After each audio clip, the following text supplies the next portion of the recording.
Salut tout le monde, j'espère que vous allez bien, que vous passez des belles vacances jusqu'à présent.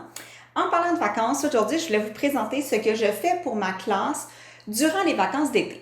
Petit disclaimer avant de commencer, si vous décidez que pendant les vacances, c'est le temps de ne rien faire, de vous reposer, de recharger vos batteries, c'est correct. Si vous décidez que pendant vos vacances, c'est plutôt le temps de travailler sur votre classe, sur des nouveaux projets, des activités que vous n'avez pas eu le temps de monter durant l'année, c'est correct. Si vous décidez que vous voulez faire un peu des deux, un peu de vacances, un peu de travail d'école, c'est correct aussi. Je veux pas de commentaires sous la vidéo qui me dit que je devrais décrocher, que je devrais faire autre chose.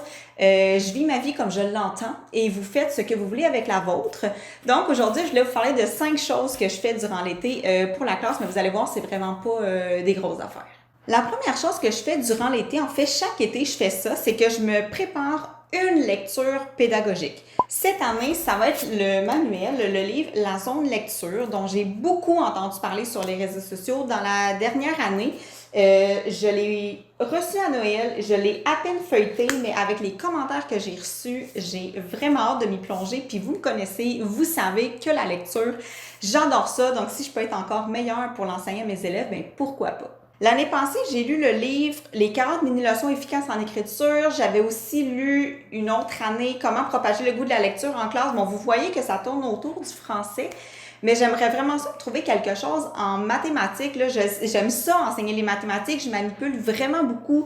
Je pense que je suis quand même pas pire pour l'enseignement des maths, mais j'aimerais ça être encore meilleure. Fait que si vous avez des suggestions, mis à part Van der Waal ou Van der Waally, je sais pas comment on le prononce, là, c'est sûr que je le connais, mais si vous avez d'autres suggestions pour les autres matières, là, garochez ça dans les commentaires, ça va me faire plaisir.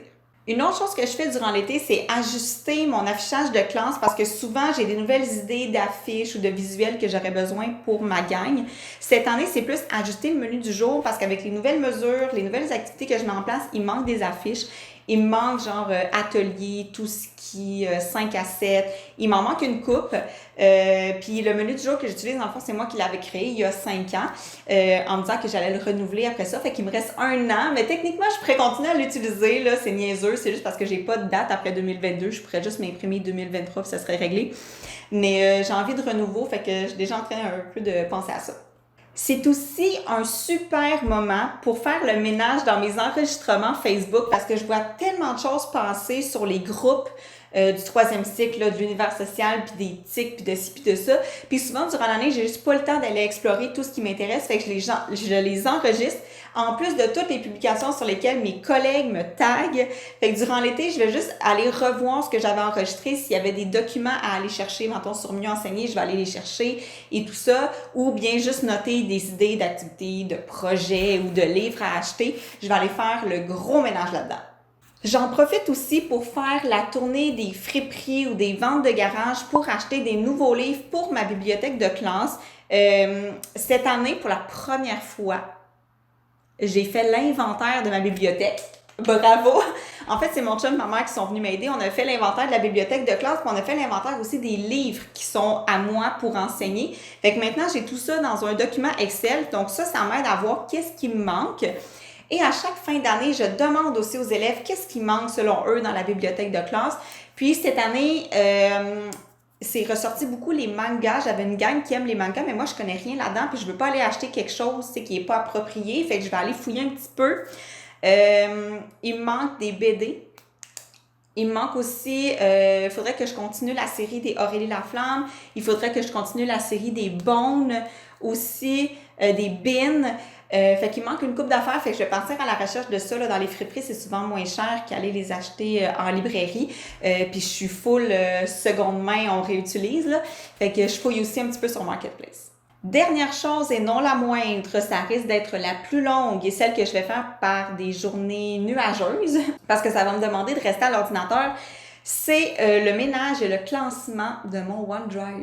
C'est sûr que durant l'année, quand j'enregistre un nouveau document, j'essaie d'aller le mettre dans le bon dossier. Mais des fois, non. Des fois, je fais juste le garrocher dans le dossier mère, tu sais, à la base du OneDrive. J'ai aussi des choses que je veux classer selon les niveaux. Tu sais, j'ai encore des choses de première, de troisième année dans le temps que je faisais du temps partagé. Puis on dirait que je veux pas m'en départir parce que qui sait ce que l'avenir me réserve parce qu'on se le cachera pas, là, je suis quand même la plus jeune de mon école. Fait qu'on sait jamais qu'est-ce qui va se passer d'une année à l'autre. Fait que j'aime autant mieux tout garder. Fait que je veux aller classer ça. Tu sais, quand j'ouvre mon dossier, mettons, français, j'ai le dossier écriture, lecture, communication orale, grammaire. Mais j'aimerais ça, tu sais, aller plus précisément encore, puis peut-être nommer mes dossiers en fonction de ce que je veux faire avec ces documents-là. Ou tu sais, genre exercice, évaluation, bref. Mon job est quand même pas pire, bien classé. Mais il y a encore du travail à faire. Laissez-moi savoir dans les commentaires si vous êtes plus du type à décrocher 100% durant l'été ou si vous continuez à faire quelques petites choses de prof puis vous trouvez que c'est un bon moment pour faire des choses que vous n'aviez pas eu le temps de faire durant l'année. Je sais qu'il y en a qui prennent le mois de juillet au complet, tu sais, en vacances totales puis qu'au mois d'août commence à se remettre un petit peu dans le bain. Mais moi, il y a des choses auxquelles j'ai pensé durant l'année que j'ai peur d'oublier, fait que je veux les faire un petit peu quand j'ai le temps.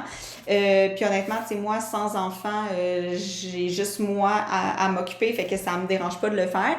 Fait que dites-moi dans les commentaires, vous êtes dans quelle équipe? L'équipe, je travaille un petit peu ou l'équipe, je travaille pas du tout? Fait qu'on va jaser de ça dans les commentaires. Puis on se voit une prochaine fois. Bye!